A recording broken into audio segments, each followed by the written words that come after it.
Ladies and gentlemen, boys and girls, welcome back to another Sporting160EN podcast. This is podcast number 37, if I'm not mistaken. And I'm joined by two wonderful guests, as always. Joined by Steph. How you doing, Steph? I'm doing pretty good. How you guys doing? I'm doing good as well. And we're also joined by Chris. Chris, how you doing, bro? I'm doing good. Coming off a big win today in handball. Some pretty crazy Champions League action today. Actually doing all right. And we won this weekend as well and didn't play completely horrible. Yeah. Not completely horrible, for sure. We'll get into that in a second. I've seen worse. Yeah, definitely worse this season, too. Before we get into that, though, we're going to get into some of the questions we couldn't answer last week on Twitter, just because we were running low on time, and then really it just slipped our minds. But it happened. So thank you guys for sending in your questions last week. We did not forget. We will answer it now. And then, of course, we'll get to the other Twitter questions later on. First question, I'll give it to Steph. It's from Joel Da Silva at DJoLeon073 on Twitter. He asks three questions, so I'll bounce it off between the three of us. First, does the current board have the ability to continue to lead the club? Steph, I'll ask you that straight up. What do you think, Steph? Well, they were elected for 4 years, so I don't think we have a choice, and also we got to give them time. I know Varandas is not really popular among the Sportingistas, or a good amount of Sportingistas, because he won the elections, so some of them like him. Right. But we got to give him time to fix the club. But he's showing signs that he's too green, meaning that he's not at the level of Pinto Costa and Luis Felipe Vieira. There's certain things you don't have to tell the media; you keep it in house. And I just think he's telling too much to the media, because now all of a sudden we're the only club in Portugal that owes money to everybody, and we all know that Benfica and Porto owes money as well. Right. So with that said, I think we stuck with him for 4 years. Unless he commits something major, then he'll have to resign. But I think he's capable. They're about to pull a great deal. I don't know if it's a great deal, but 65 million and I know Chris will talk about that because he's a lot more familiar than us about Apollo. Yeah. But with that said, we have no choice, really. Yeah. And that's exactly. Yeah. Yeah, unfortunately or fortunately, depending on whatever you view, I think we definitely have no choice for the matter at the moment. His second question, I'll give it to Chris. Without getting too much into the Apollo deal, he asks, are we really going to let a third-party companies buy us out and thus making us lose control over the club? Oh, it actually has nothing to do with Apollo. So he's talking more about the SAD. Do you really think under this administration will be likely to sell some of the SAD and sort of lose control of our club? I don't think we're at that point yet. Whatchamacallit, today actually news came out that Vitória Guimarães is filing a grievance against SAD for failure to pay for the Rafinha transfer. That news had broke a couple of weeks ago, so we knew that they were pissed off at us. We still owe them, I think, 4 million, 4 or 5. We paid them 2. We still owe them 4 or 5. We're supposed to have paid it by now. So they're filing a grievance against SAD. I don't know why we haven't paid. I feel like it happens a decent amount. There was Acuna. We still owed money for him. We're still paying for players that were here 2 years ago. I think that it's a bit all over the place, but I don't think it's necessarily out of control. Yeah, agreed. And his last question was, should we do something about this and demand Frederic Varandas' resignation, or should we just sit back and observe? I'll take that real quick. I don't think we should demand his resignation. The man just walked in, right? As much as I might not like him, I definitely think he needs to be given at least a bit more time to maybe, I don't know, try to figure out what he's doing with the finances and all of that. I think what we should do as fans is definitely put the pressure on him. I don't think we should not show up to games. We should definitely show up to games, but we should show up to game and voice our concerns, voice our opinions. Even if it's those chants like we heard like just before the game on the Portuguese game and asking for his dimissão, like at least do something to put the pressure on him. Because as much as I hate Varandas, nothing would cheer me up more knowing that he proved me wrong. And you know what? In fact, he is a good president for Sporting, or he's done a good job, blah, blah, blah. It's just that at the current moment, it's not really going too well. He's selling players on a cheap or for free, like he did Nani and Monteiro, to, presences in the locker room when it comes to, the soccer team. There's still questions up in the air about João Pinto's contract for hockey. Of course, there's other rumors around that, but I think that's definitely a guy we need to sign, amongst other things. And then, of course, this whole financial crisis and Etupeda case that he said he talked about that he's not. And then, I personally, I just think give him a bit more time, but we should definitely keep up the pressure and definitely keep him on his toes. Next question, there's a few of them, comes in from our boy Nuno Gabriel at Cativalence on Twitter. He says the president's speech, should this have been done in the public the way it was, or should it have been made behind closed doors at an AG that only the sausage can attend and discuss? The airing of this dirty laundry in public is a shit show. Steph, I'll do that to you. In regards to Frederico Varandas' speech last week, do you agree with Nuno Gabriel here that maybe we should have done it on an AG, or what are your views on that? Well, the reason why people don't realize how expensive it is to do uma Assembleia Geral. It's Right. close. It's close to like $160,000 because you have to put everything together, hire security. So what he did was just a quick conference call, and it didn't cost a lot of money or no money at all, because it was just them and the media, and that's it. And that's why I think he opted for that setting, because we just had uma Assembleia Geral not too long ago. I mean, quite a few of them. So he's trying to save money. And I think that's why he didn't create uma Assembleia Geral. So it's fine the way he did it, but the day on Friday when he gave his speech, ku Zanya and ku Bruno, the three talking about different things. One about finances, him in general, and then the other guy talking about the marketing portion of it. They didn't say much, and then a couple of days later, the following week, that's when all this shit came out. So it was a waste of time, really. That's it. Yeah, for sure. Next question, again from Nuno Gabriel. I'll give it to you, Chris. On the financial situation, do you believe that Bruno Carvalho really left us in a financial hole? Do you believe that it was the Comissão de Gestão, or do you believe that it's all scare tactics by the so-called president to create chaos and pull some shady stuff behind on the back end? What do you think, Chris?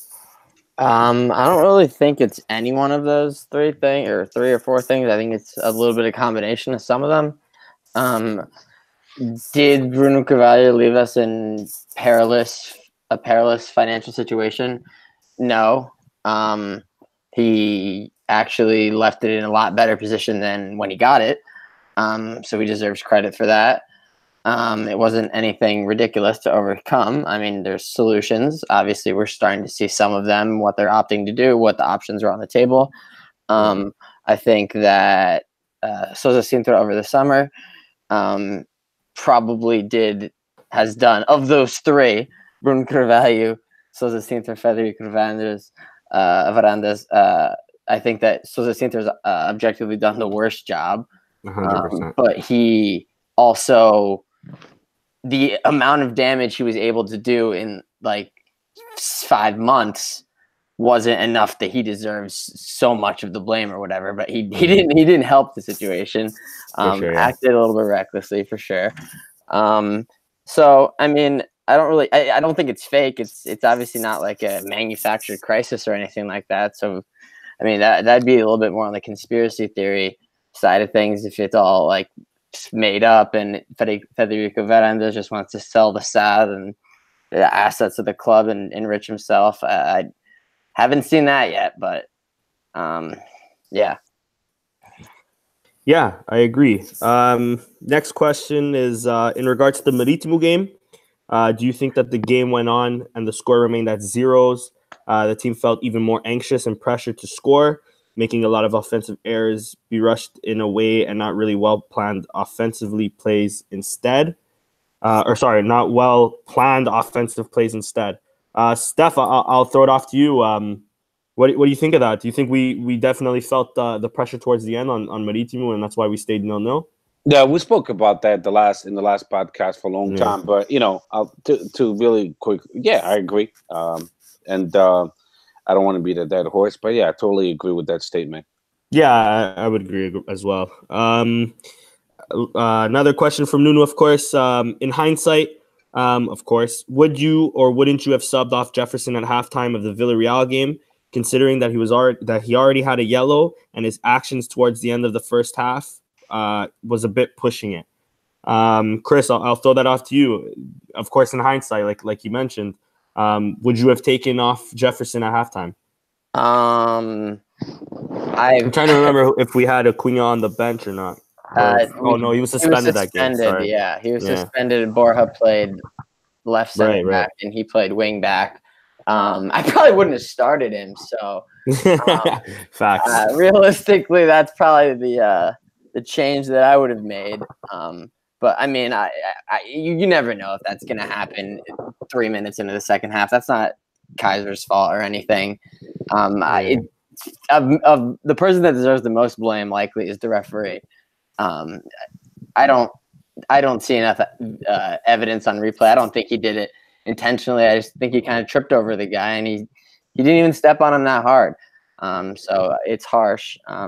But I mean, Kaiser didn't know that was going to happen right after halftime. So I don't think anyone's really at fault, except for maybe a decision to have him, out there while we have better options on the bench. Yeah, agreed. Personally, I for sure. I mean, it's easy to say now, but to me that was never a red. So that wasn't a stamp. You even see it on video replay, like he's trying to get around him and not step on him. So.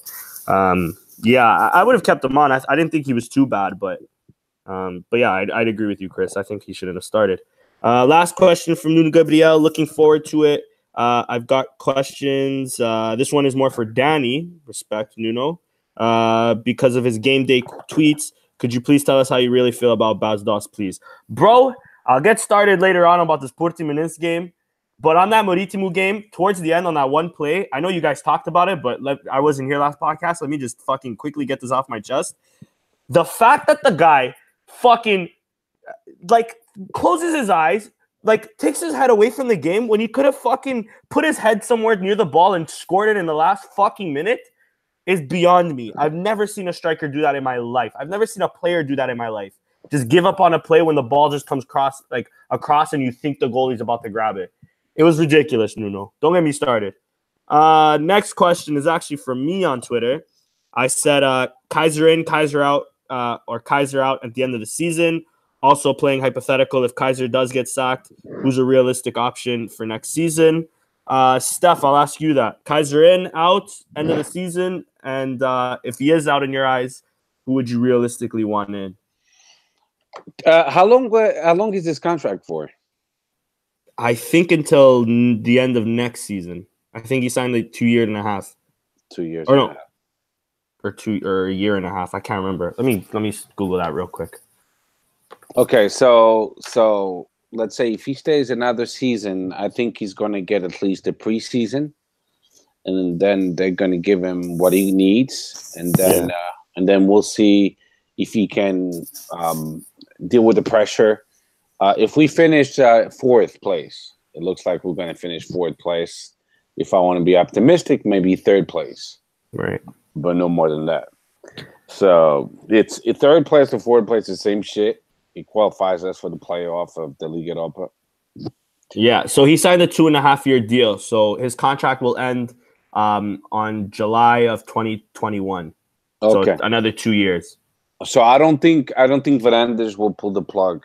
I don't think so either. No, I think he'll give him the preseason and the 1/3 of the season until December to see if he can qualify us to the group stage of the Liga Europa, and then to see how well he does with the beginning of the season 2019-2020.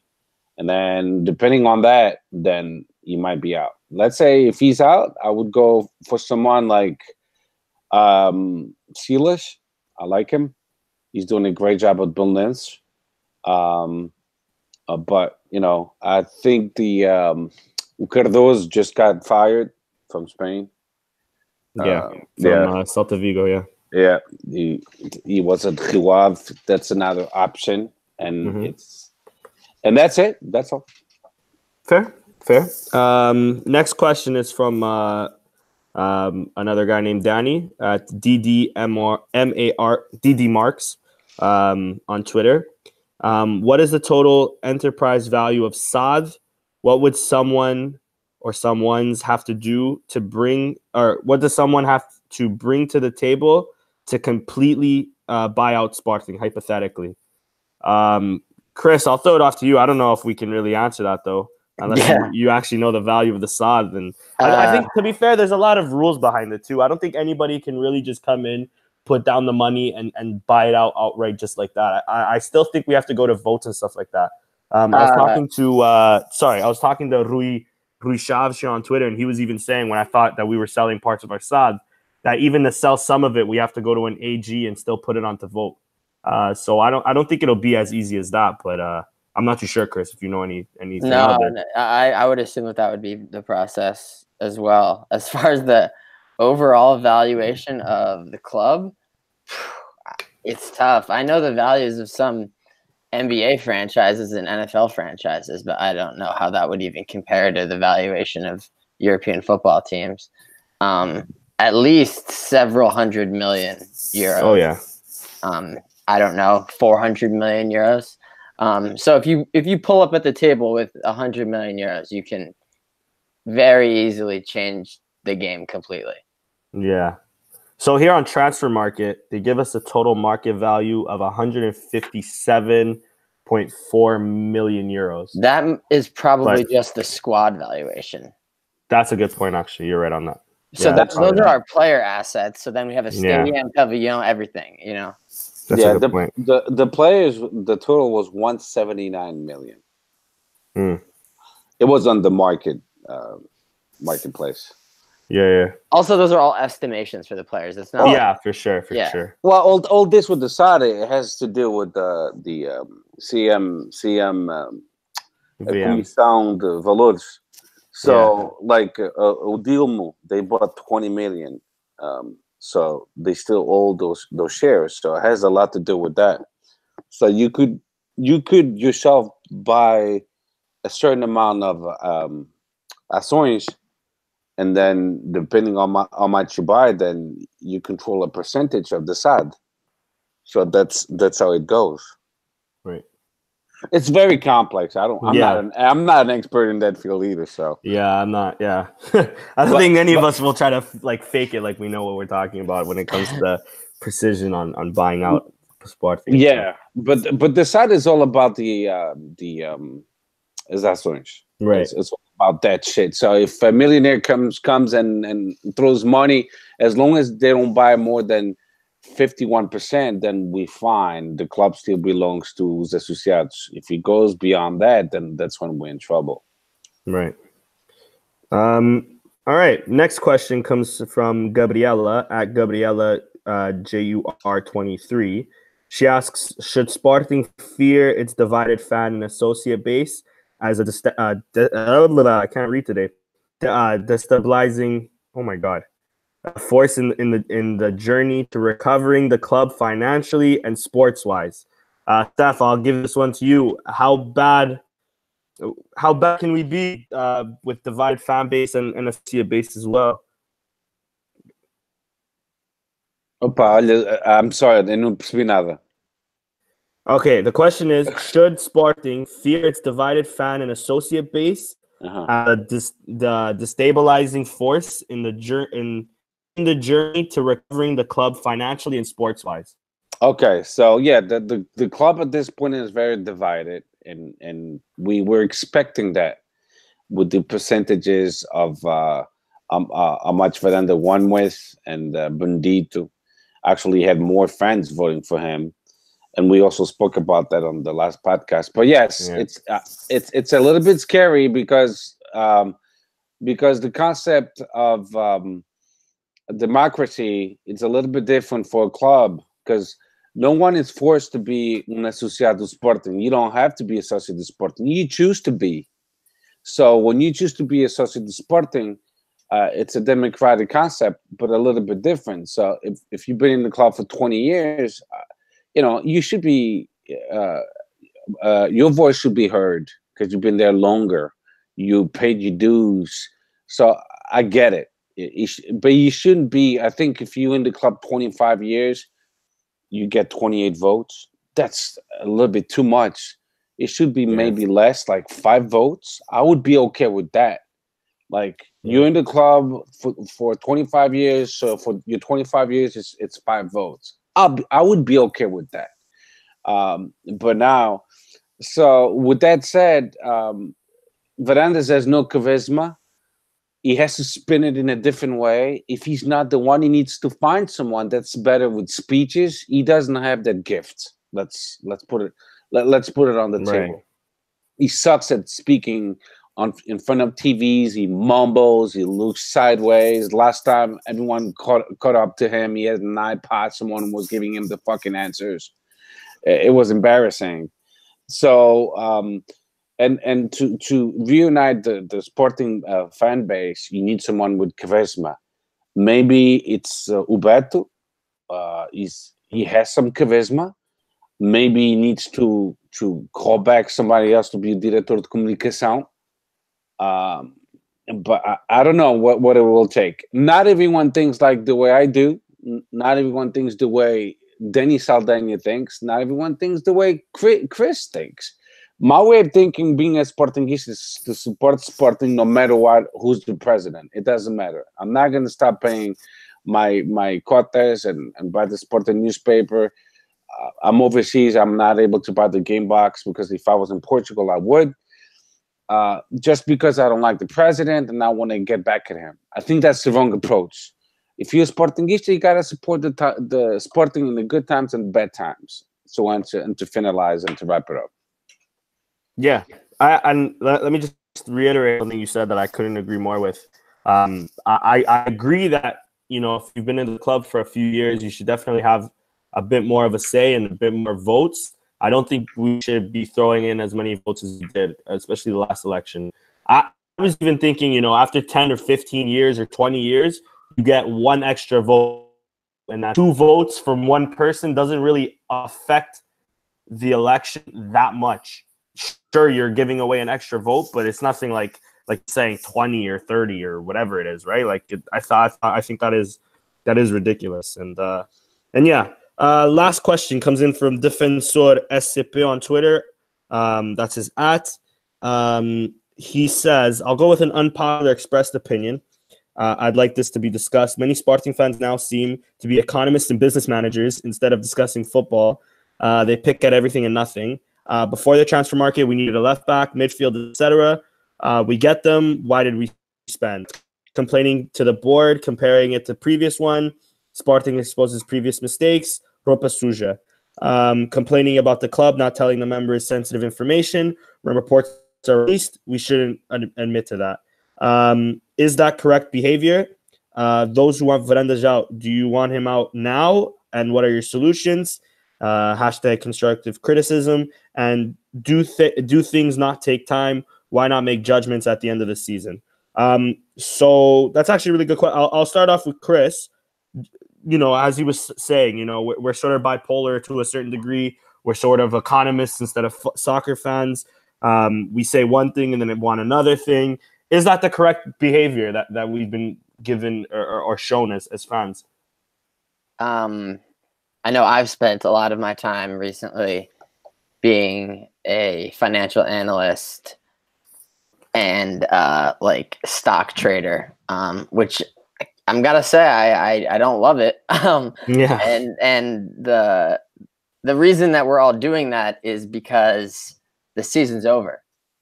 Yeah. If we had football to be watching, if we're in a title chase, if we have a Europa League quarterfinal game tomorrow, this stuff is, you can easily, this isn't the story, but football isn't the story. So this is the story. And that's, I think, part of why this is happening in the manner that it's happening. Obviously, the club was turbulent. It's been turbulent for about a year.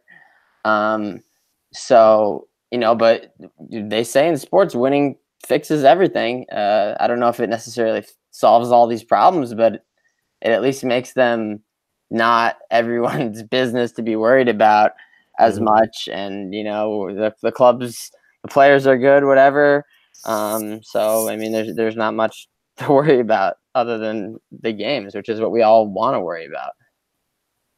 Yeah, agreed. Steph, he also asks, to those who want Varandas out, do you want him out now? Or actually, do you want Varandas out, Steph? I don't know your full position on this. Well, it doesn't matter what I want. It doesn't matter what you want, or he's been elected. He's elected, fair, yeah. So, I mean, nobody likes Trump, and he's still the president of the United States, for God's sake. Yeah. So, you know, with that said, he's been elected. He has to majorly fuck up, like really huge fuck up for him to be kicked out of the club. And so far, he hasn't fucking up. Like in a big way. Yeah. But you know, so that answers that question. I just wanted to piggyback what Chris said. Mm-hmm. This is going on now, and people they're not catching up to it, or I'm pretty sure some people have caught on to it. Because o relatório saiu, o nosso relatório de contas. So what the media is doing is they're dissecting it little by little, and they say, oh, okay, let's see o relatório de Sporting. So they downloaded the 200-something pages. I think it was that long, and now they're dissecting it, and now they're having fun with it. That's what's going on. It's not because we're telling them everything. It's because it's available to the public, which includes the media, and now they're just having fun. And like Chris said, there's nothing else left for Sporting season. So let's talk about that. But Porto, they had to pay a fine to meet the UEFA financeiro. Financial fair play. They had to pay a fine. They're not doing any better. Benfica was what I think ranked number 2 of the club's total debt. Yeah. So they have something like 300 million still in debt. Exactly. Do you think they have paid every player they bought? No, absolutely not. They have the same problem. But the Portuguese media loves to fuck with Sporting. Varane is soft. He doesn't know how to play the game. So agora é só impactar na peida. My biggest thing on Varandas on that is that he plays right into it. It's like, you know, under Bruno Carvalho, he never said, and this isn't a Bruno Varandas thing. I'm just comparing the two different situations. Is that under Bruno Carvalho, he would never like say we're the richest fucking club in Portugal. Obviously not, but whenever they would talk about our finances, Bruno Carvalho was quick to cut it off. Like, no, we're paying them. It's different payments. It's blah, blah, blah, this, blah, blah, blah, that. So much that even last year, Racing would come up saying that Sporting hasn't paid them for Acuna, but Bruno Carvalho would either not reply or he would simply reply with, we're paying them in payments, blah, blah, blah. Whereas I feel like with Varandas, it's more like he's just playing into it. He's not, you know, even with this Guimarães thing today, asking for insolvency and shit like that, like, you know, at least I think maybe Varandas can do something, whereas to sort of nip this in the butt, because like you said, Steph, and it's never been a secret, the Portuguese media loves to fuck with Sporting. Whether it's finances, whether it's, you know, stuff that happens during the game, whether it's whatever. Like, it's like their fucking favorite pastime. A bola, recorde do jogo. is just to fuck with Sporting and analyze shit that they'll never analyze for other teams. If you give them the tools, exactly, and the knowledge, they will fuck with you all day long. That's I mean, I hate to say it, but Guimarães, you know what they deserve? It's basically next time they need some of our players to be loaned out to them. Fuck you. Yeah, exactly. Mateus Oliveira, who's doing so well for them, they can suck our dick, bro. Next time we'll loan them out to Braga or some shit like that. Like, even though we hate Braga, but you know what I mean? Like, yeah, that was a bad example. No, okay, fine. Moreirense, since it's up north too. Well, we'll loan them out to Moreirense or something, or Riwab. All right. Well, that's the end of the questions there. And let's just get right into the Portimonense match. Chris, I'll start off with you. Sporting 3, Portimonense 1. Actually, let me read off the lineup. The lineup was as follows: Renan, Ribeiro in net, Marcos Cunha, Mathieu, Ilori, and Ristovski in defense. Goudelli, Wendell, and Bruno Fernandes in the midfield, with Diaby, Rafinha on the wings, and Basdorf starting up front, with then later substitutions of Luis Felipe, Doumbia, and Francisco Geraldes. So, Chris, I'll pass it off to you. What did you think of the game? It was up and down. The beginning of the game, we came out hot. And I thought that we might have, a very convincing win. We scored 2 goals in the first 10 minutes, and it basically immediately went downhill from there. The entire rest of the second half, Portimonense had several very good chances to score. Mathieu made a good block on one of them. Renan Ribeiro had, I think, 2 nice saves.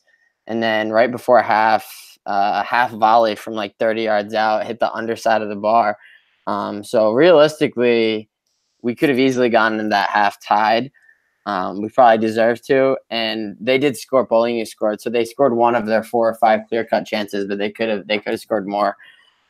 So we were lucky to go into half up 2-1, and then second half was a little bit better. They still had a couple chances. It felt like the game was far from safe, especially as it got towards the end. But luckily, right on the 90th minute, we got a PK, and Bruno Fernandes buried it and kind of sealed the game. But yeah, I mean, it wasn't a fantastic performance, but a win is a win, and we'll take that. We're only 3 points away from Braga. And we have the tiebreaker on them, so I mean we got to just keep pace with them, and one dropped game there, and we can tie them / pass them because we would have the tiebreaker.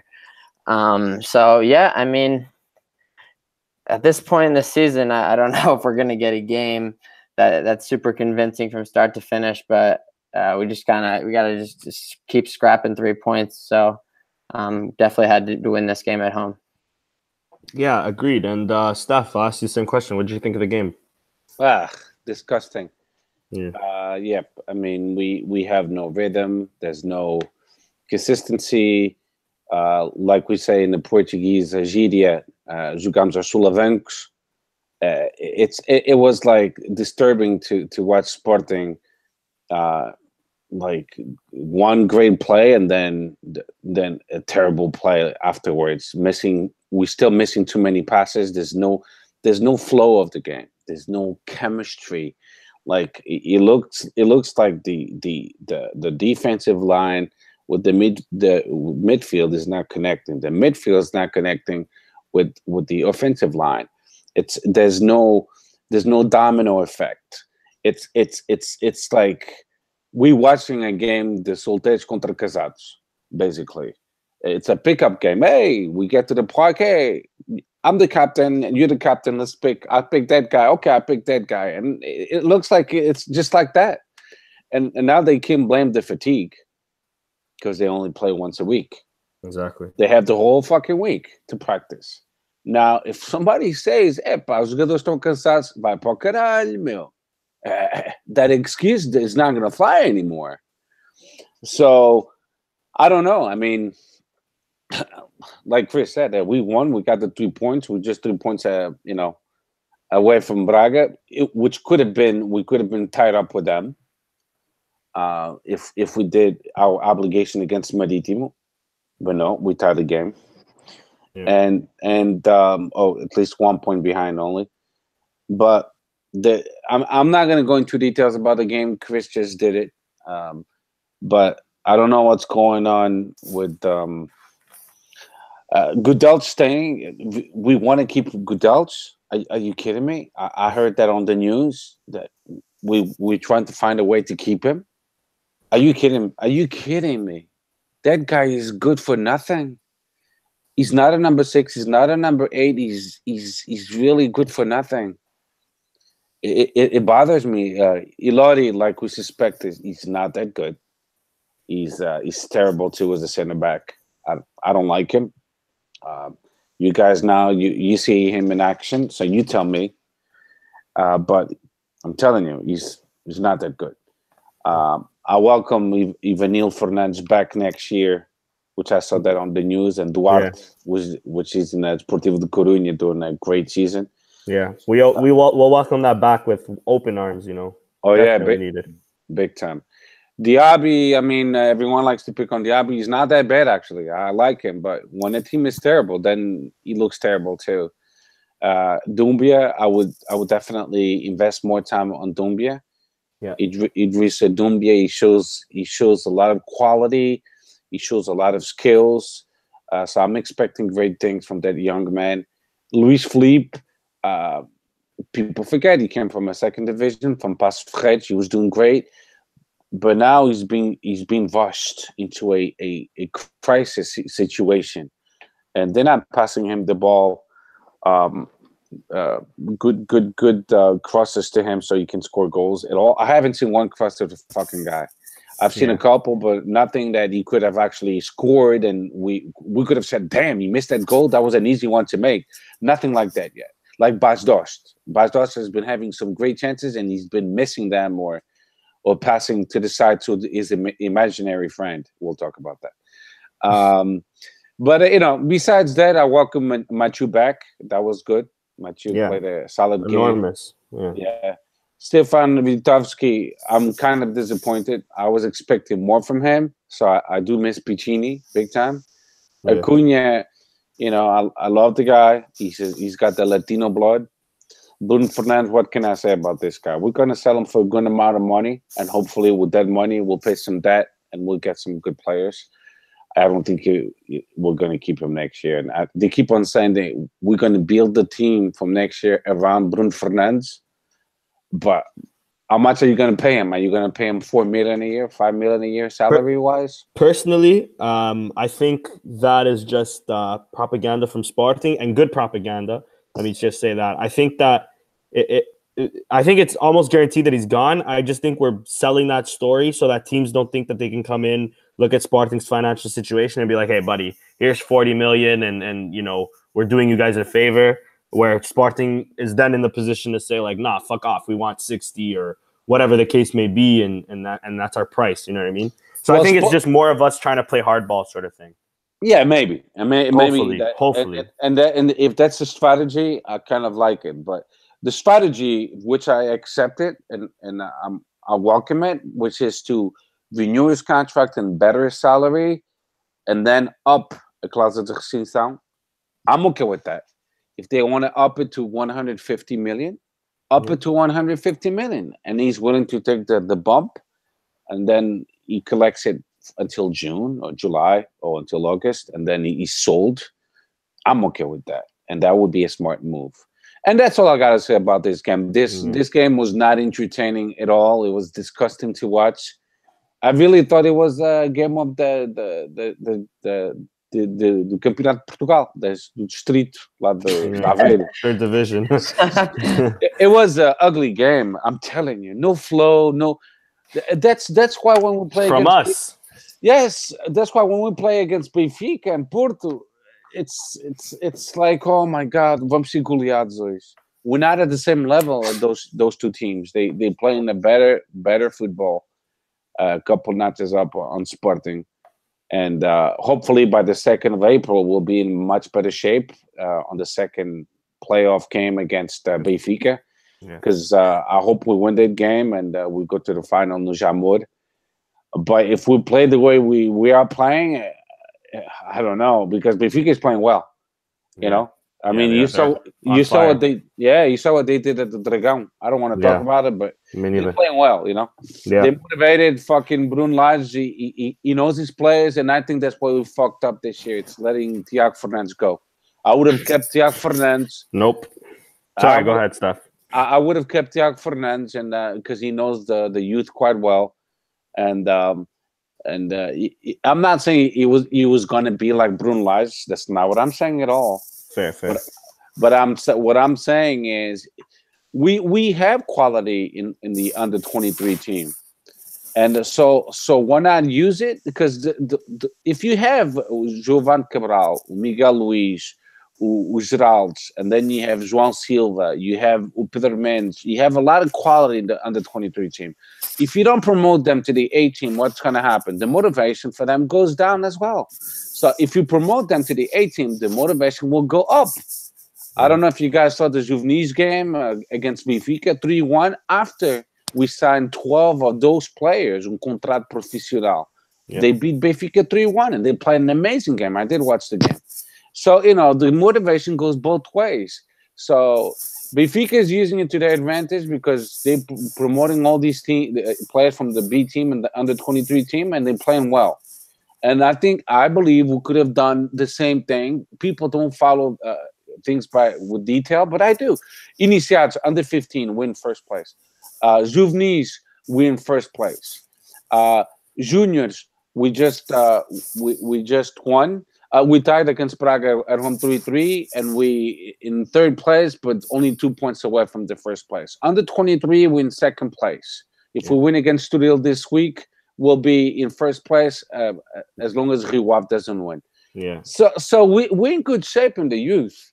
The thing is, the senior coach in the A team needs to believe in them, and so far I don't think they do, because when you have somebody like Gudelj in our fucking team, it's a joke, you know.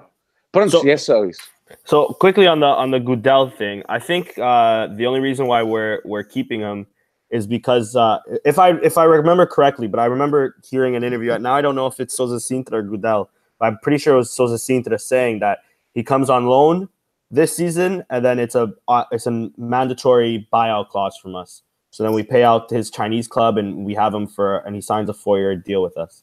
That's why I'm kind of confused when I see all this Musad Cadmentir, Gudelj, no sé qué, no sé cuántos, because from my understanding, from Sousa Sintra himself, the one that made the deal, Gudelj came with that understanding that he stays permanent next season. But yeah, in terms of the game, if I can give my 2 cents in, it's the same, mix of what both of you guys said. We started off on fire.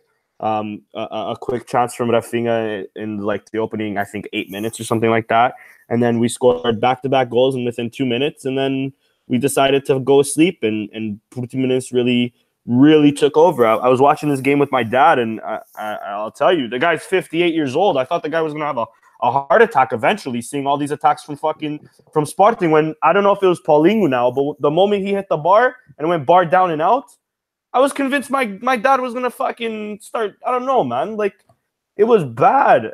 Me and him were stressing so much on this game because Sporting defensively looked bad. Offensively, after those 2 goals, we didn't create much. We'll get into the penalty later, but if I can quickly throw in my 2 cents, I'm not even sure that's a penalty, but whatever. Regardless, we deserve to win with it or without it.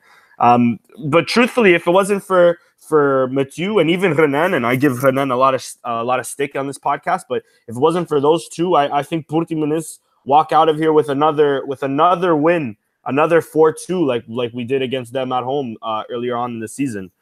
Yeah, it was bad, and then I'll start off with you, Chris. Bas Dost, he's again out of form. I feel like we've been hitting this same topic for the last 3-4 weeks. what's wrong with our boy? I mean, he came off in the 55th minute. Do you think that's well deserved? Do you think he should have even came off earlier? Maybe even not start this game. What do you think, Chris? Yeah, he was unwatchable. Yeah. He was really, really bad. Yeah, I mean, he could have easily come off at half.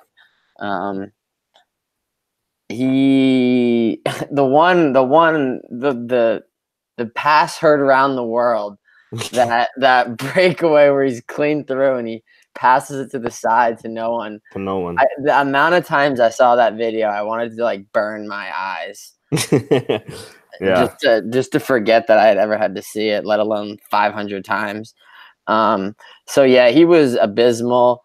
But the thing is, man, like we don't have anyone else. To touch on the point about, the youth, the thing that's so disheartening about it is it's like we don't have anything to lose at this point. Like, I mean, yes, catching Braga is important, but I mean, playing Doumbia now instead of Gudeli to see what you have in these games that kind of are exhibitions at this point, and it's not like we're putting out like a bunch of 16-year-olds. Like we're putting out professional players against smaller clubs in Portugal. I think that we should not fall off that much, especially considering how bad some of these guys are and they continue to play. Ilori, I thought he had some okay performances at first, but we've gotten to see him through an extended period of time. Matthew was out way longer than he was supposed to be, I think. Yeah. And he played a lot, and he is pretty not fit to be a starting center back for Sporting. I mean, I guess he's okay to have as like a third option or fourth option, but I mean, Matthew today, it was like another like player from a different planet played today. And next week we'll have both of them back, Kawats and Matthew, which is going to be a relief. Hopefully we don't have to see Lodi at all, unless we play three at the back, but we had it in the last couple of games. So yeah, I mean, disheartening. And I wish that some of the under 23s got more of a shot. I mean, even Giles doesn't even get a shot. I mean, he's on the bench. He just sits there. He gets like 5 minutes if he's lucky. Yeah, every third game he gets 5 minutes. Yeah, exactly. That's insulting him. Ugh. Yeah, it is. It is. I mean, fuck you. Eu também não ia dizer, meu, tá maluco, meu. But I've already seen his like facial expression just change. When he first came to Sporting, all smiles, all full of, esperanza.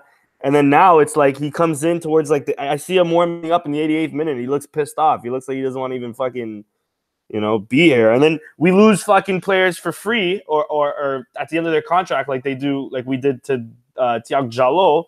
And now I'm starting to look at Gerald thinking, you know what, maybe they have a point if we're not going to play them. You know what I mean?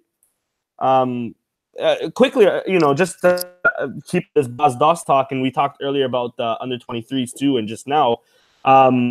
Steph, I did a tweet earlier on this week saying that on that Sporting game against Braga on the under 23s, that I think at least 7 to 8 of those players that started the game against Braga's under 23s should have a spot in this A team.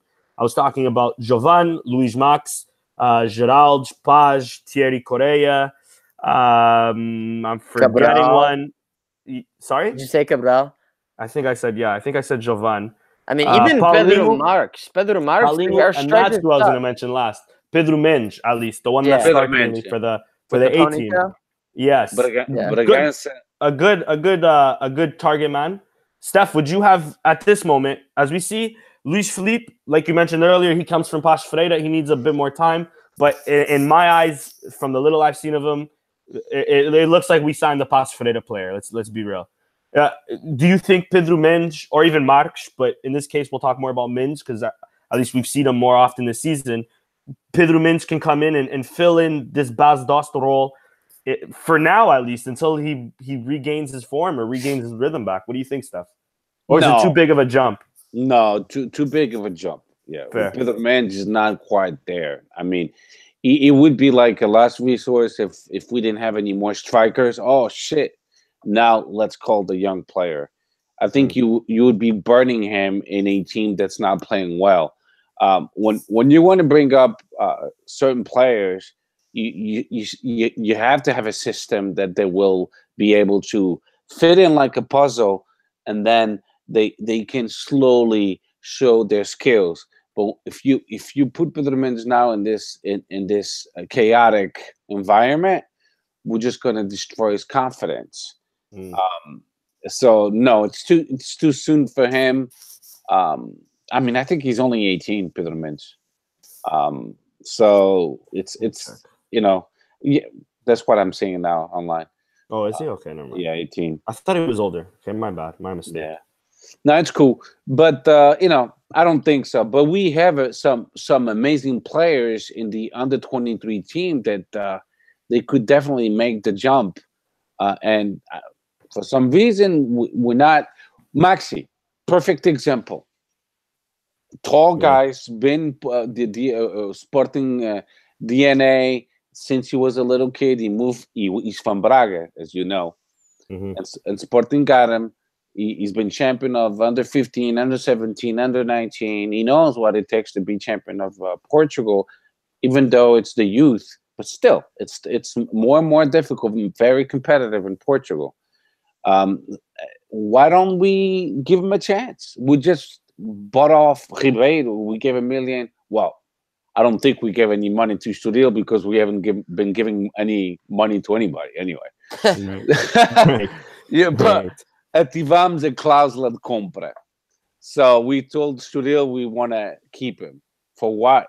For what? When you have a great goalie, we're not giving the youth. And like you said, o Tiago Jaló foi embora. Well, do you blame him now? Maybe not. Maybe not. Because we're not giving our youth a chance. And that's what I don't like about Kaiser. He came blazing, giving all the youth. We had one game in the Liga Europa. We had, I think, 8 players from the youth academy playing that game. And everyone was bragging about it. And then what happened? That's it. He gave up on them. Yeah. Yeah, which... don't get me started on that. O puto que foi emprestado ao Farense, what's his name? O Bragança. Yeah. I think it was you that tweeted his contract is up. Well, no, that was his loan is up this year. I think he still has another 2 years with us. With us, okay. So I think so. I'll double check that if I can, but I'm pretty sure he does. Which I have to give kudos to Varandas and his administration for renewing with 12 of our youth team players. For sure, we'll get into that in a bit. Yeah, that was a great move. That's it. Yeah. Sorry, let me just try to see if I can figure out the. It only shows here his contract with Farense, but I'm pretty sure he has a contract. Go to the bottom. It'll say contract, current contract, and then contract at parent club.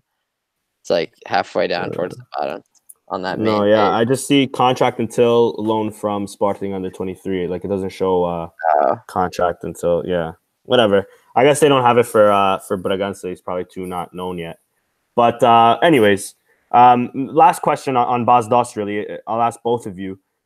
It's from Kaiser's words on we have to protect Bas Dost and all of that. Chris, I'll start it off with you. Do you agree with Kaiser there? Does he make a good point, or do you think maybe Kaiser should be a bit more harder on him and even potentially, bench him next game or whatever?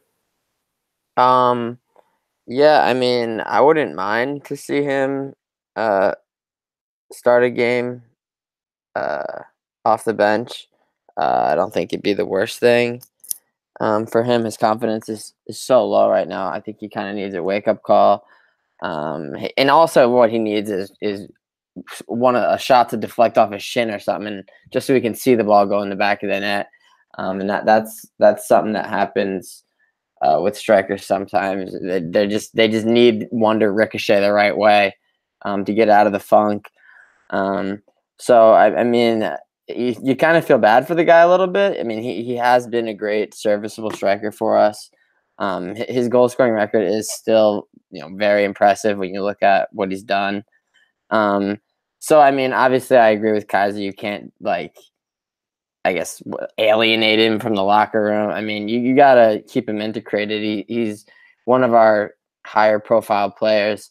I mean, he's done too much to just warrant being given up on, but it's really frustrating to watch right now. And I mean, I don't think you don't really see players whose confidence is so obvious. Shot like that.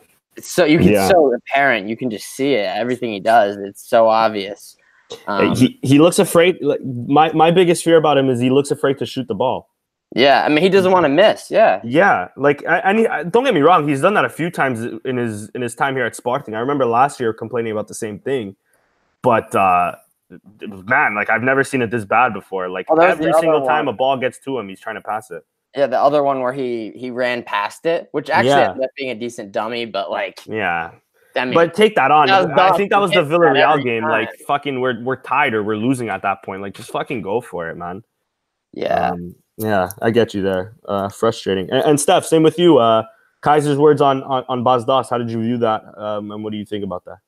Well, for this Kermimos, that's what he said.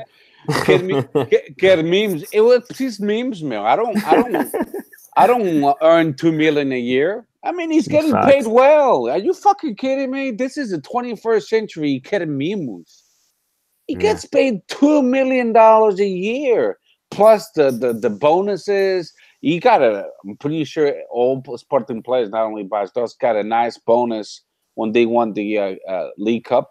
Yeah, I think so too. Well, apparently they also got a bonus when they tied against Benfica from Sousa Sintra too. So, well, eu dava-lhe caralho que eu dava. Anyway, to tell you the truth, no, I'm not sympathetic of players that get paid good money. Now we still gotta.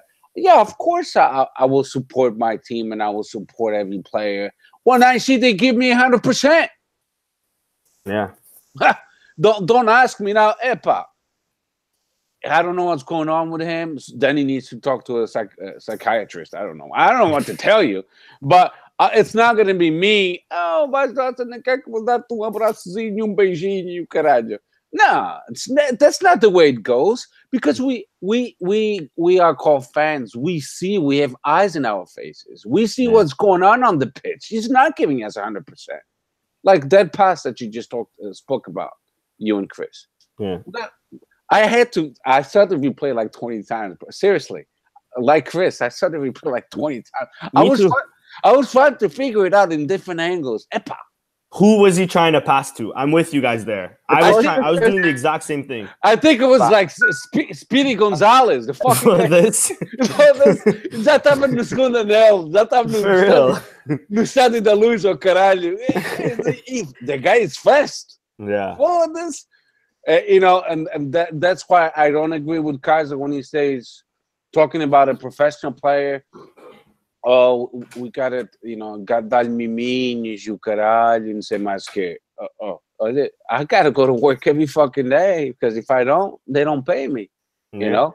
When they say, o Sporting já está a trabalhar para o jogo de Boa Vista, estás a gozar comigo ou quê? Trabalhar ou estão lá as voltinhas? The practice they have now, it's like this. After the game, treinos de recuperação no ginásio. It makes me laugh. Yeah. Só os jogadores que não jogaram é que vão estar no pelado. So what kind of practice? They don't even practice like the old days, up the hill and the mountain. Now everything is being conditioned. Oh, don't run too fast. Don't run too hard. Be careful. Don't sprint more than 100 yards. This and that. They treat it like crystal. This is why our players suck, because we treat them like crystal. We got this phenomenal team for Kaiser that was supposed to improve the performances of our players. This guy from where is he from? From Iran. He's a professional in statistics and performance. Novo gabinete com Varandas Abreu. That controls everything, what they eat and then don't eat, and what they drink, and then say mais que. And I was like, wow, they blowing my mind with this guy. This guy's supposed to be the guru of performances. Our team has been fucking worse than before. Are you kidding me? After this guy was hired, that came from Saudi Arabia with Kaiser, our team has been performing way below. So I think they just treating them way too well. Like, don't run too hard, Chris. Danny, next time when you go in for that ball, when you don't stretch too much because you might get hurt. So we conditioning our team and we playing like fucking retards, and like we don't know what we're doing. And I'm not impressed with the new coaching stuff. And too triste. That's it.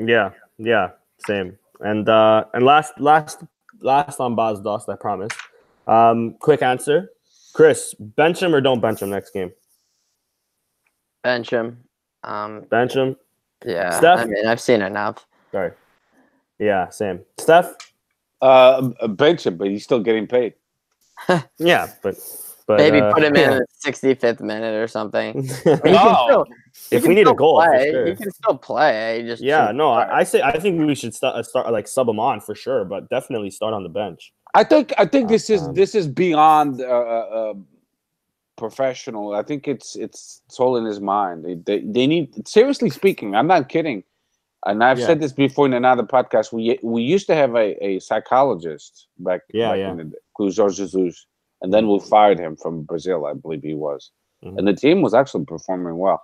So maybe we need to call him back. I don't know. You know what? There's a theory my dad kind of gave to me. I mean, I don't really know if it holds true. I don't want to think it holds true. But my dad's starting to think that Bas Dost is, how do I say it? Like, tá fazer a cama do Kaiser, basically. Like, he's trying to, like, do everything in his power to, like, get him sacked. I don't know. Maybe they don't like each other or something. My dad is going into this, like, you know, they're both Dutchmen. They probably don't get along and shit like that. I'm like, you know what, Dad? Maybe. The way he's playing, maybe.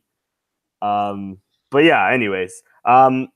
Another talking point on the game quickly. In the 88th minute, we won a penalty from Bruno Fernandes. Steph, in your eyes, is that a penalty? A very soft one, but he called it, so I'll take it. Fair. And Chris, same question. Yeah, it's definitely soft. I mean, there is contact made for sure. There is contact. There was also very soft PK for Porto today. Whoa! No. No, I'm actually with them there. I think that is a penalty there. Yeah, whether he's gonna get there or not, like, you can't grab the guy's shirt. Yeah, like he pulled. But it is soft. I agree with you there. It is soft, but it's still a pen. Yeah, so is Bruno Fernandes. It's soft. Yeah. But it is a pen. I don't even know if he would have got to the cross, honestly. But the one against in favor of Porto, he pulled his shirt. So the only person to blame is the player from Roma. That's the only one you can blame. Florenzi. Yeah, there you go. Florenzi, yeah.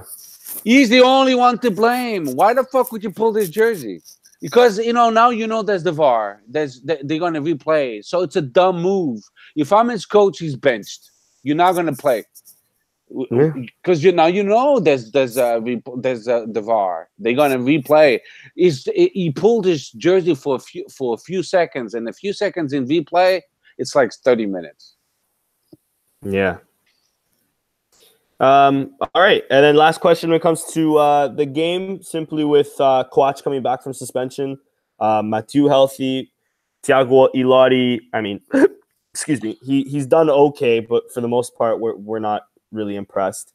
But anyways, do we stick, in your eyes, I'll ask both of you this. Steph, I'll start with you. Do we stick with a back four like we did last game, with maybe Coach and Mathieu back in defense, and then, Ristovski and either Acuna or Borja left back? Or do we go back to the 3 or 5, depending how you look at it, at the back with Mathieu, Coach, and maybe Lodi or Borja with, maybe Borja at left wing or Acuna there and Ristovski on the other side?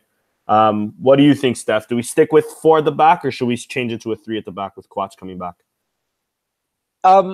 I mean, we were so successful against Braga. I would give it a shot against Boavista, but don't forget that Boavista will play. They're not gonna go and dispute the game. They will park the bus in the back and play counterattack. So playing with only 3 in the back would be kind of dangerous. So I would be more comfortable playing with 4 in the back, just because We know Boavista needs points, and they're not going to be shy, and they're going to park the bus. So I would go with the Acuna, Mathieu, Coates, and Gitavsky in the back. Not Acuna, Borja. And Acuna is the winger. Because then on the left side, then it'll be solid. Like we know the left side will be in really good shape. Yeah. So I would go with a 4-3-3. Okay. And Chris, how about you? Yeah, I mean that 3-5-2 that we played against Braga was the only good game that we've had start to finish in recent memory. At the same time, that same three at the back has also resulted in some horrible showings. More horrible. I think we've played it 3 times, if I'm correct, and it was shit twice and good once. So I mean, I don't know at this point. I personally would prefer to play 4 at the back because I don't want to have to play Ilori at third center back. I'd prefer. Or I mean, I guess if they put Borja there, but I think Borja's better suited as a true left back, or even as a wing back, more than a center back. But he still has played pretty well when called upon in that spot. So yeah, I mean, if anything, I mean, Bruno Gaspar is worthless. I don't even know if he's gonna be fit. But Ristovski hasn't played fantastic recently either. So I would like to see a great performance from him, getting up and down that side, causing trouble because he's been a bit poor recently. Yeah, and unless anybody else has anything else to say about the game, we'll move right on to the Apollo deal being mulled over. I don't know if it's official yet, but Chris, take us through what's this Apollo deal, and I forgot his name, the Philadelphia owner. So it's not official yet. I still think that it's in the article it says in the next couple of weeks. So I mean, it could be a little while still before it's official. But obviously, it's a decent deal. It's not in a sense that much different than the deal that it's covering. It's a loan from a guy who invests money in various things, investing money in us to pay a loan to someone else. And in the end, we're going to have to pay this guy back. Because this guy, Josh Harris, is not putting money into Sporting out of the kindness of his heart. He actually probably doesn't even know what it is or didn't know what it was until the last 2 weeks. And he's putting money in because he's going to make money back, probably more money. That's why he's doing it. So this guy, he is part of the ownership group of the Philadelphia 76ers in the NBA.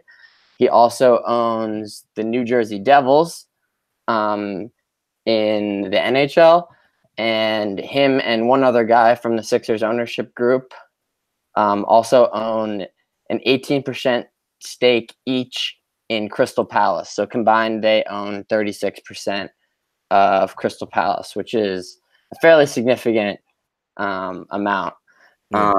So this guy, he is a billionaire investor.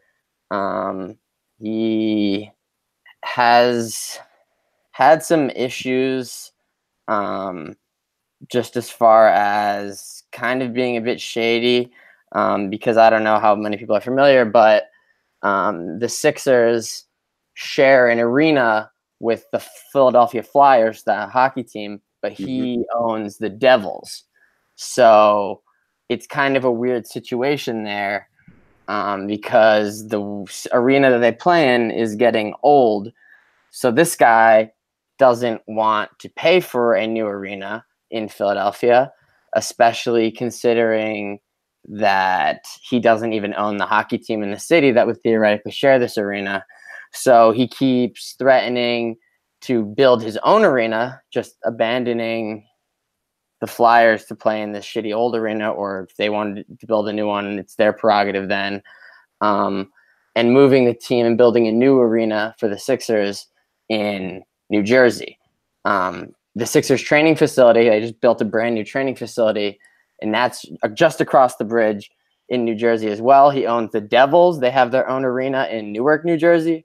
So it's a threat that actually, holds some weight, because when you look at it, it would make almost sense for him to build a new arena in New Jersey for the Sixers. So he's basically holding the city of Philadelphia ransom because he wants them to help pay for most of it. It's an ethical concern all across America these days. When new arenas get built, if the billionaire owner should have to pay for it with his own fucking money because he has so much of it, or is it should the taxpayers, who I don't know if their money could be better spent, their tax money could be better spent helping the city or whatever. Obviously, a sports arena isn't the most productive way for a private citizen to be benefited in their daily life, like fix the roads or something. That's something that would help everyone. So I actually have a friend that I used to work with who is a fan of Crystal Palace. He's a huge Crystal Palace fan. So I gave him a call today just to ask him what he's thought of Josh Harris since him and his American money showed up at Crystal Palace. I think it was in 2015. That went down. So I was familiar with Josh already, obviously, because he owns my favorite basketball team. But I was curious to see what his style and what it was like to have him at a European football club, because obviously it would be a closer comparison. So he said that Josh showed up and it was kind of a big deal. Like, oh, we got these American billionaire investors and they're going to invest a shit ton of money and blah, blah, blah. We're going to build a new stadium, all this shit. And after a couple months, it kind of died off. The news died off about them. And he's at maybe a couple games this season. He's here every now and again. He's on the television. They show him or whatever. But he's been pretty non-existent. He's pretty absent. I mean, to him, I think it's just an investment of his. He doesn't really have any personal investment or whatever. He doesn't really care. It's just an outlet for him to make money. It's like anything else. If he bought a share in Microsoft, he just looks at it, he sees it on his computer, the value rising or whatever. And it's not like something personal to him. It's just a way for him to make money. So I think that would be more of what he would be to Sporting. I don't know if we'll ever actually see him at a game or anything like that. I just think that he's using it as an opportunity to make some money. I don't really think he cares at all. So as far as what I've heard is going to happen, as far as paying him back /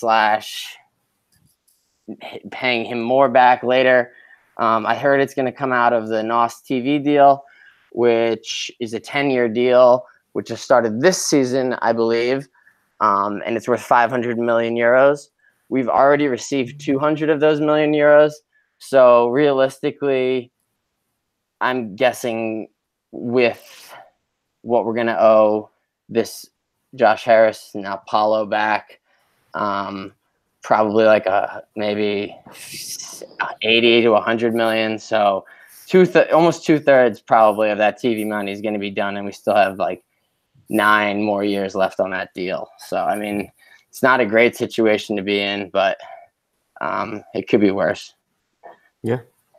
And Steph, what are your quick thoughts? Yeah, really quickly. So basically the negotiation, the reason I read a little bit about it on the Portuguese media, the reason why it's taking a little bit longer, it's because they're trying to negotiate the interest. So the interest, Sporting wants it to be single digits, not double digits. And I think they accomplishing that goal. And then this will be a loan, basically. A loan, and the collateral will be, like Chris said, the Liga NOS deal that we made. This is the guarantee that will pay them back.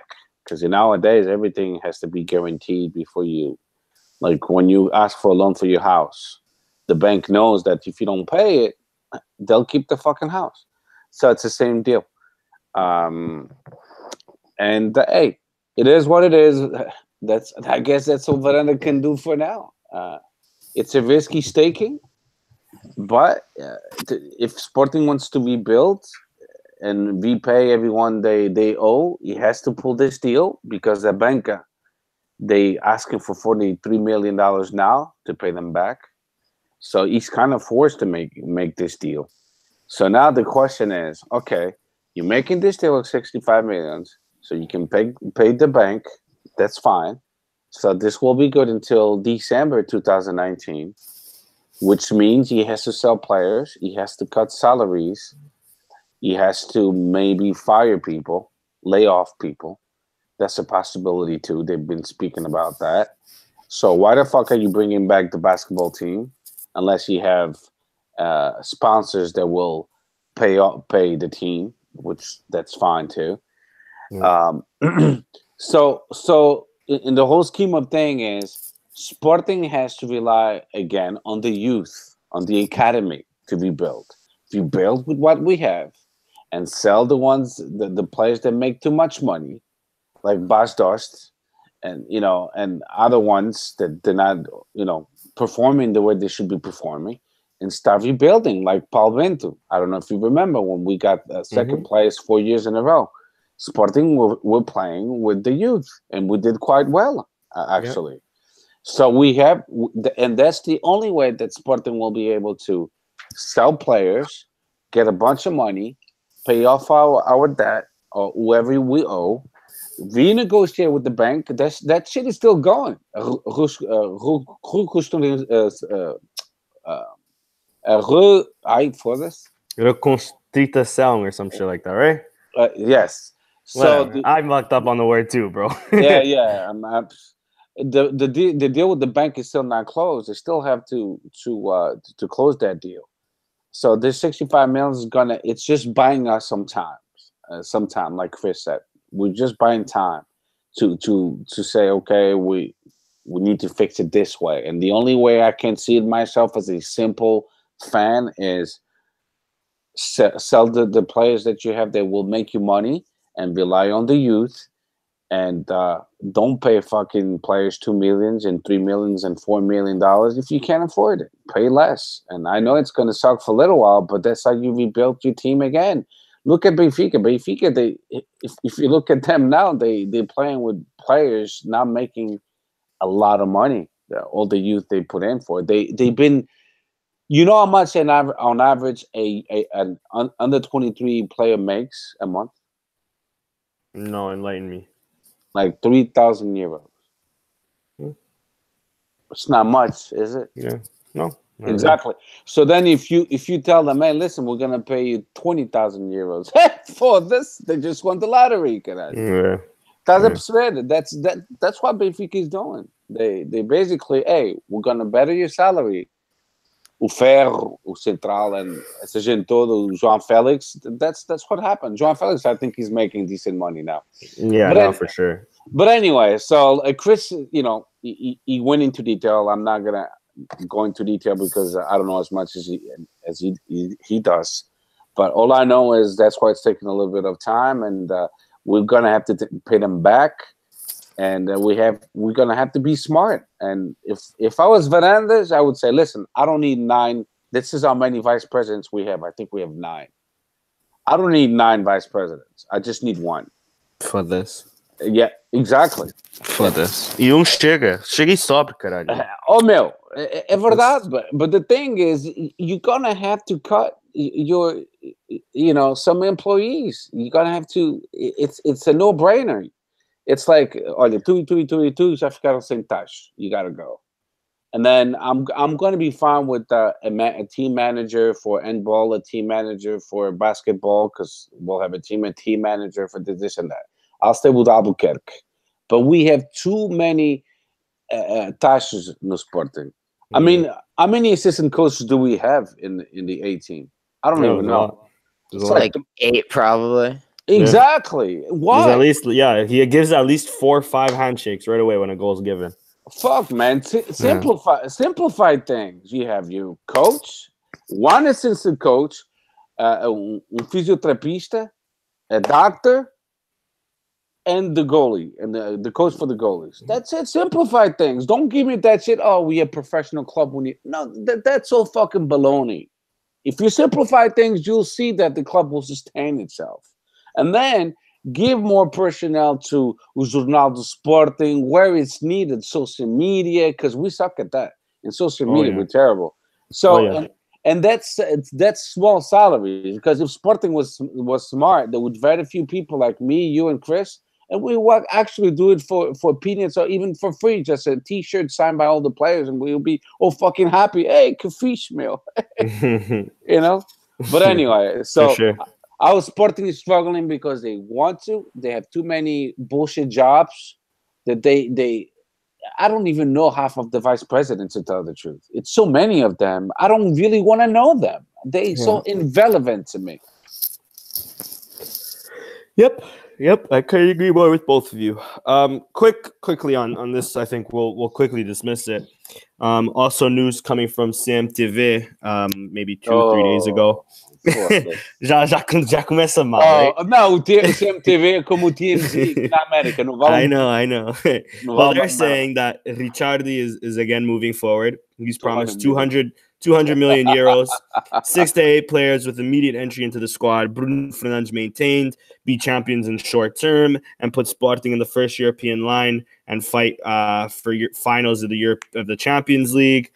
I mean, listen, I don't know if Ricciardi's just cluing on to this now, but he was just a part of an election around August time. I didn't hear one lick of this, and all of a sudden he's talking big about this now. I don't know, I don't know where this talk was back then in the elections, but now we don't give a fuck.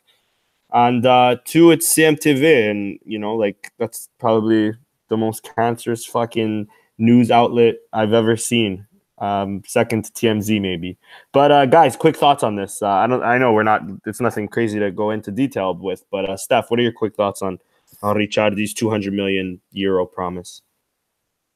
So what are we supposed to do? Go for re-elections again? Epá, o gajo tem 200 mil, meu. I know, 200 milhões, desculpa, milhões. So then instead of telling CMTV, he should pick up his phone, call Varandas, and tell him, listen, let's partner. Let's part. That's the only thing he has left. Unless Varandas next week he says, hey, I'm quitting.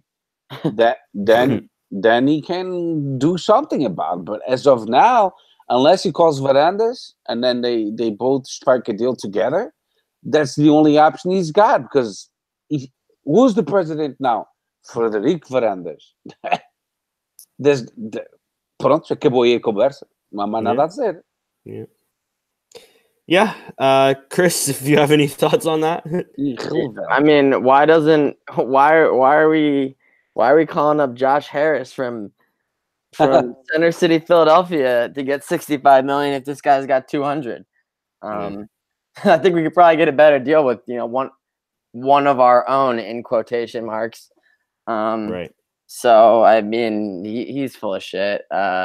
He's probably got a buddy who works at CMTV, gave him this story just to get his name out in the news. That's not gonna happen. Yeah. You know why it's not gonna happen? Because if it was gonna happen, it would have happened already. Exactly. Yeah, he would have proposed this back in August or whatever. And where's the money coming from? Yeah, exactly. This guy found petrol or some shit like that. Yeah. It was in his backyard, an oil pipe there, bro. For your Walmart and comprou Monopoly money. Yeah, maybe. And last but not least, we briefly mentioned it, but we'll talk about it again because credit where credit's due, and this is one of the bright points for Varandas is we did sign 12 youth players, and then the next day those guys put 3-1 onto Benfica, and that Joelson Fernandes kid ripped it. And Steph, quick thoughts on that. What did you think of all the youth signings? That's how he's going to conquer the Sporting fan base. It's by treating our youth the proper way. Sporting fans, they're very smart, and we will give you kudos when you do the proper thing. You did the proper thing. Of course, there's always one or two people that will always criticize. No matter what he's gonna do, they're always gonna say some negative things, and I hate that. Because you could be a critic, but sometimes you have to recognize, well, that was a smart move. He renewed with 12 of our youth. That's humongous, because these players, the 12 players he renewed, the amazing players, they're dominating the under 17 division. While now it's a South division, they have one more game, and then they go into the final division, which will be 3 from the South, 3 from the North. It'll be 6 for the Liga por Campeão, the Portugal. So then it'll be different. But we're gonna finish in first place in our group South, which includes Benfica, Bolonense, Cercavenense, which is always a tough team.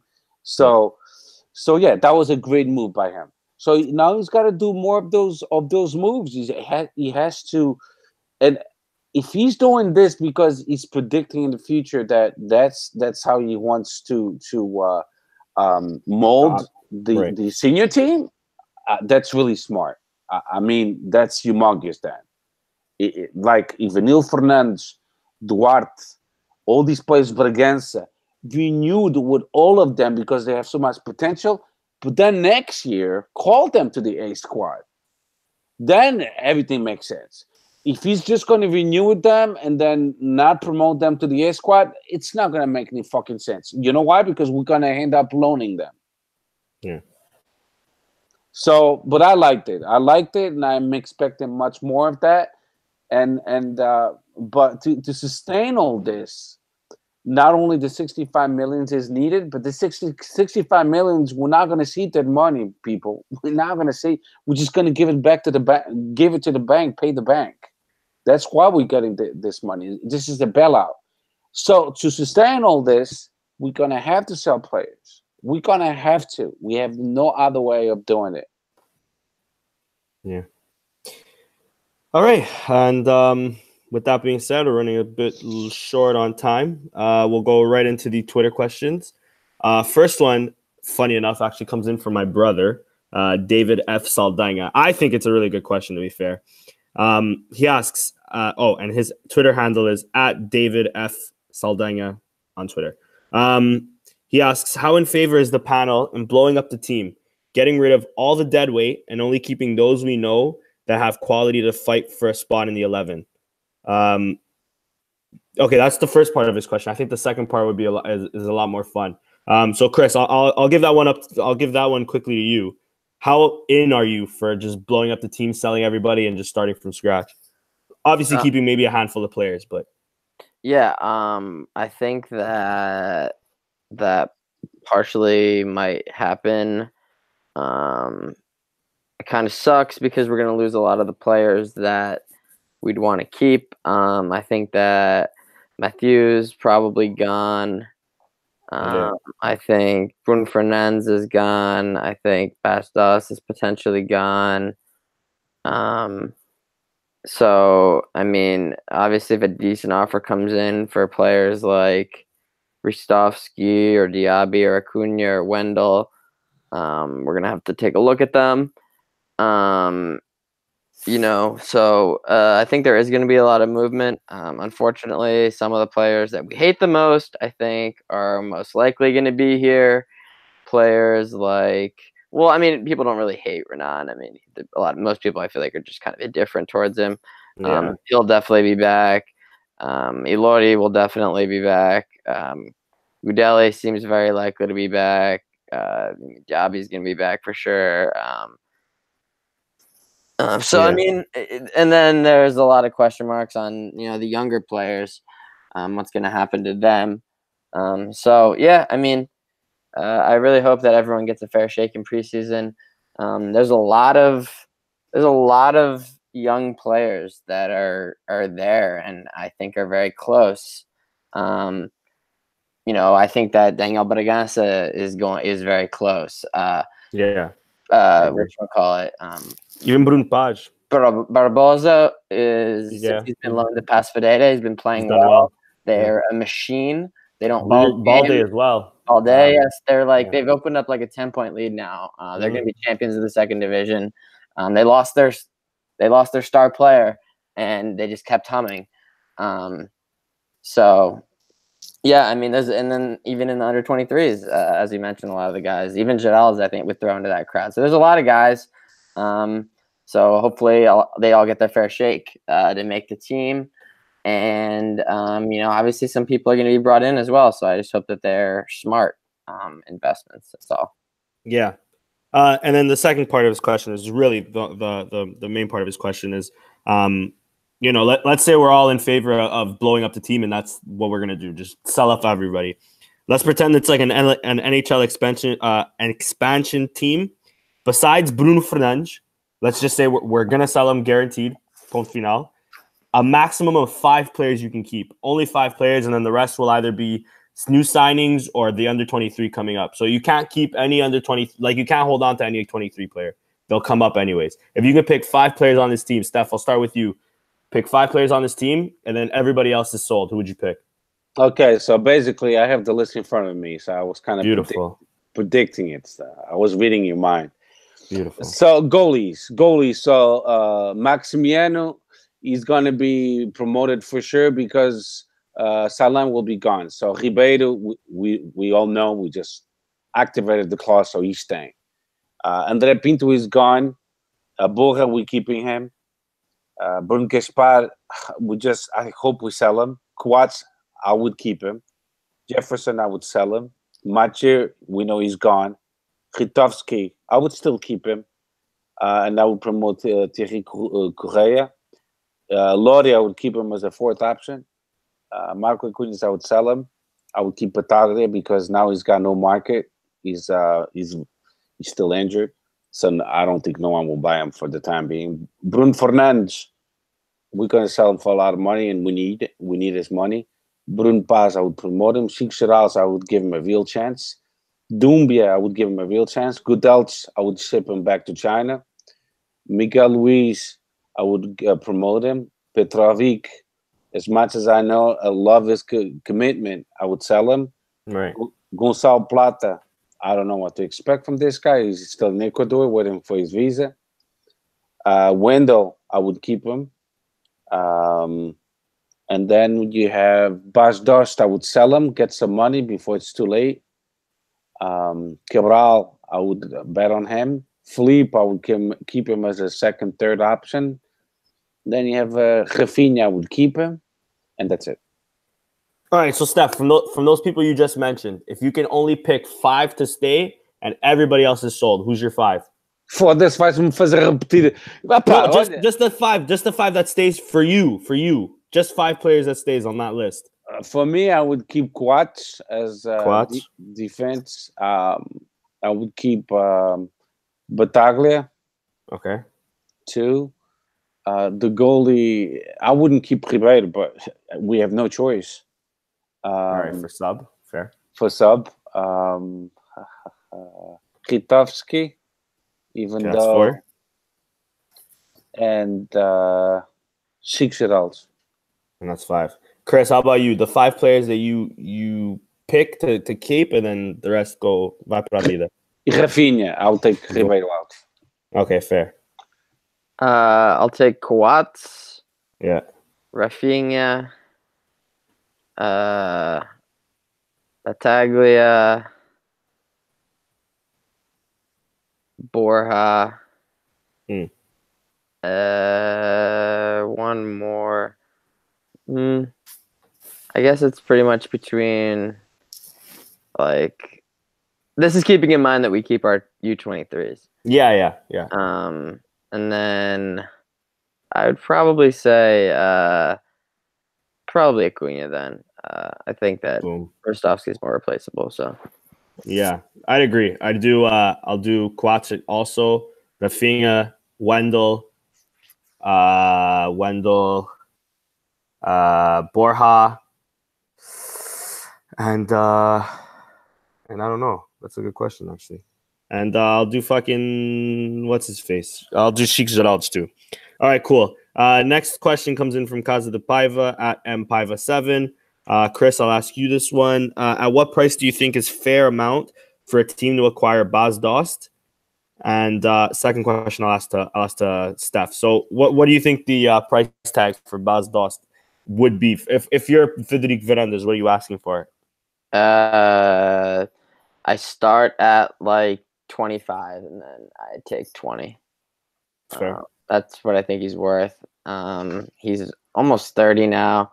He's clearly had a terrible second half of the season. His peak value actually is probably either last summer or this winter, when Real Madrid allegedly came sniffing. We should have sold him at that point. Yeah, that's not gonna fucking happen anymore. So yeah, I mean, and that's still a good investment. I mean, we doubled his value. He came in, he was useful, and we flipped him, and we made double our money back. And he's 3 years older, so that's good business. Transfer market does have him going for at least 22 million as of January 11. So yeah, 20 million. I take that as well. And then he also asks, I'll ask both of you this. From the under 23, who do you think has the biggest potential? Pedro Mendes or Pedro Marques? Chris, I'll keep it with you first. So Pedro Mendes is the one with the man bun? Yeah, Pedro Mendes is the man bun. Okay, I'm going to say him. I like him more. I always get them mixed up, but I mean, that guy is he's tenacious. He seems like a real poacher. Yeah. So I mean, I'd love to see him this season get 20 minutes at the end of the game instead of Felipe or something like that. Yeah, I'd agree with you. And Steph, between Pedro Marques and Pedro Mendes, who do you rate higher, or who do you think will have the biggest potential? I think I like both, actually. Yeah, so they're both kind of different strikers, so it's kind of hard to like say. But yeah.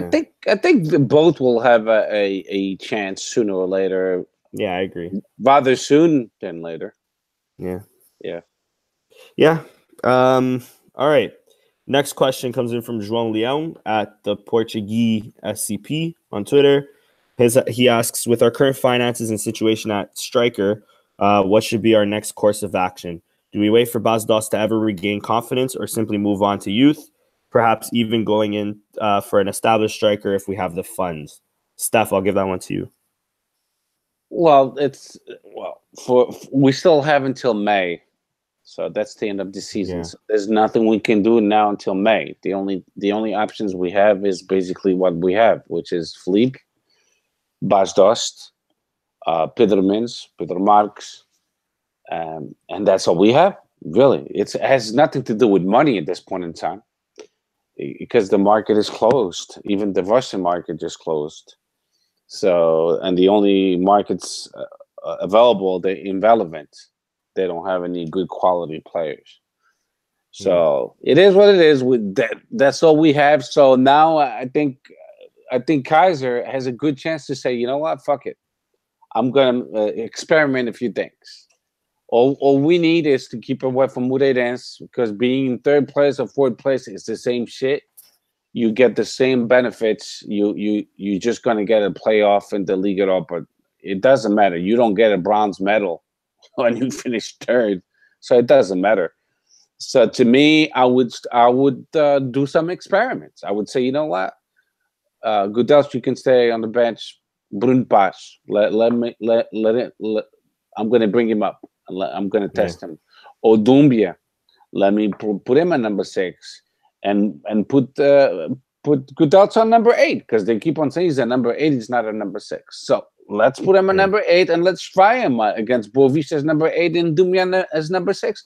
I would start promoting people from the under 23 and give them a chance before the preseason. That's what I would do now at this point in time. And as far as strikers, the same thing. I mean, I would promote Pedro Mendes or Pedro Marques, and I would give them a chance to shine, and show what they got. At least 45 minutes of a game. Not the full game, maybe, I don't know, but call them to practice and see what they got in practice before you put them on the spot on the actual official game. But do something now before the preseason, because we lost it, the Portuguese league. We know that. So experiment. And before the 2nd of April, we need to do something, because I want to win that game against Benfica. I want to go to the final of Samuel. So do something now, experiment before the 2nd of April, so we can go and win that game. Yeah.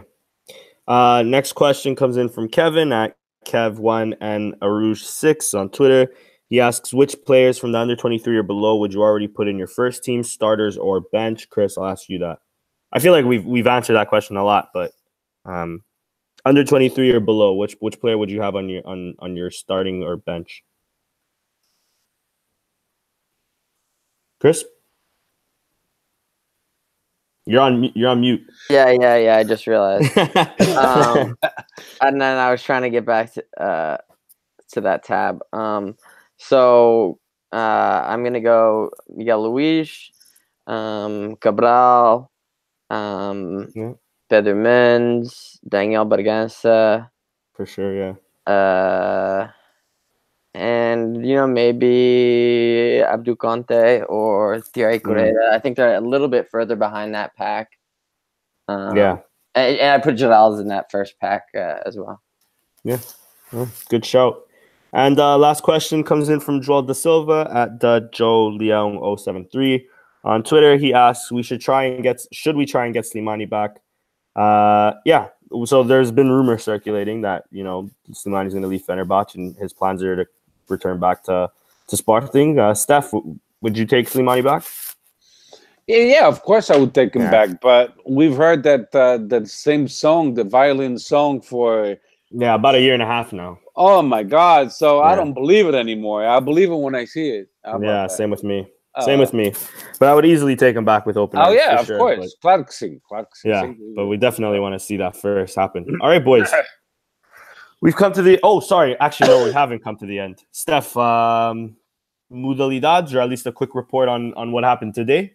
Yes. So basically, this weekend was a very successful week.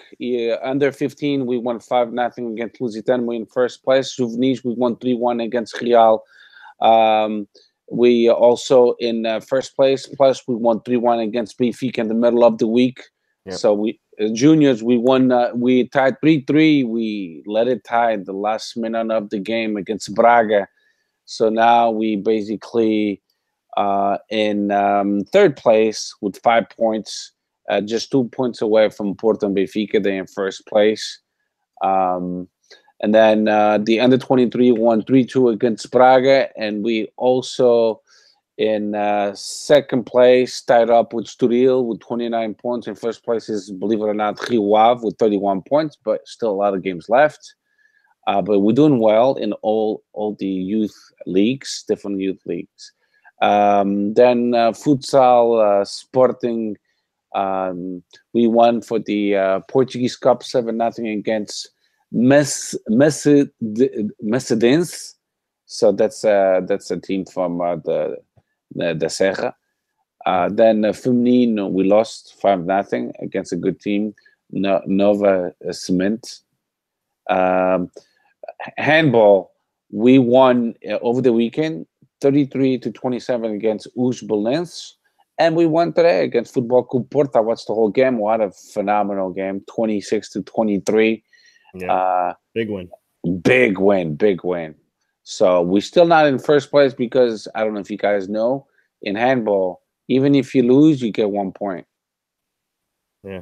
Did you guys know that? Yeah. So, okay. We also have a game in hand. We play Benfica, I think, this weekend. So that's another huge handball game. Yeah. Yes, the 9th we play Benfica, exactly. And we play in the middle of the week the last placed, which is the late game that we're missing. Okay, Petit, we won 12-5 against Turkel, and Porto beat Oliveirense. The reason why I'm mentioning this, because now we in first place with Football Club Porto with the same points, 46, and we're gonna play them next. We're gonna play tomorrow against AC Braga for the Portuguese Cup, and then Football Club Porto. And if we win at the Caixa do Dragão, basically we're almost champions of Portugal. Volleyball, we lost badly today, 3-0 against Monza of Italy. So we missed the final of the International Cup. But over the weekend, we won 3-2 against Fonte Bastardo. So we remain in second place. And football praia, soccer, beach soccer, we finished 5th place in the club's World Cup. And then anything else interesting? We have an important game on the tennis table on Friday against a French team. It's in the semifinals at home, and then we play them away like the following week. And that's it. All right, then. Oh, no. O mais importante, o Nelson Évora. He finished pois, yeah. Silver medal, right? Silver medal for Portugal. He's a sporting athlete. So. Yeah. Patricia Mamone, she missed it by just one. She finished 4th. So yeah, she was close. But I was actually keeping track of that. It was giving just before, then during the Portuguese game. I was actually keeping tabs on at least Nelson Évora, not so much on the other one of our girls, but yeah. Patricia Mamona, she finished 4th. Yeah. Anyways, right. That's it. All right then, boys. A pleasure as always. Another great podcast in the books. And I think Sporting will win away 2-1. Boys, predictions, bro. I'm getting bad at this, bro. I'm getting super bad at this. Okay, no, fuck that. We're not saying goodbye yet. Sorry. Sporting plays Boa Vista at Boa Vista at what's their stadium called again? Boa Vista. The Bessa. But the Bessa, exatamente. At the Bessa. 3:30 kickoff here in the East Coast. Chris or Steph, I'll throw it off to you first. What are your predictions for the game? 2-1. One goal from Mathieu, another one from Bruno Fernandes. Mathieu, I like that. And Chris, how about you? I think we win. I was gonna say 2-1 as well. Sofrido, and they're obviously gonna score.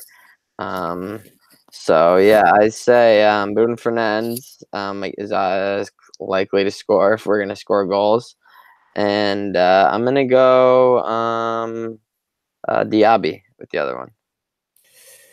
I am, on the other hand, not really that confident because I don't know where Sporting stands. And seeing that Boa Vista needs points, and Boa Vista is always a hard team to play away, I'm going to go with a 2-2 draw. I'll say Bruno Fernandes, and I'll agree with Steph. Bruno Fernandes and Mathieu get the goals. Yeah, and that's my prediction. Now, ladies and gentlemen, we can call it a wrap. I believe I went through everything. I haven't messed up anymore. As always, boys, it was a pleasure. Steph and Chris and Nando, unfortunately, couldn't be with us today, and the other boys because it was running too late, especially for Patrick that's over in the UK. Everybody that wants to get in contact with us, message us on Twitter. Sorry, I just got the tweet now that the chat wasn't really working on YouTube. Apologize for that, guys. We'll make sure that it's up and running for next podcast. And yeah, like we tweeted out earlier in the week. Anybody that wants to be a guest on our podcast, please DM us. Feel free. We're always open to guests, and we love having you guys on. So that doesn't matter whatever time zone you're in. We'll try to work things out as best as we can. And of course, spreadshirt.com for Sporting160 merch is still there and still up. We've had a few people, a few fans, people buying some of the merch. So thank you guys for that. And without further ado, guys, take care and ciao. Viva Sporting.